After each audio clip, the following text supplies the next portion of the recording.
most telling area, like right by the hilt of the blade, right, the throat. And usually 9 out of 10 times it's going to be disfigured. So you want to sharpen this, remove the coloring, and the work should be pristine underneath. Okay? You don't want to disfigure the blade in any way.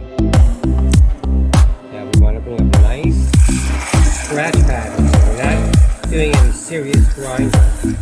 We're basically just coloring it in.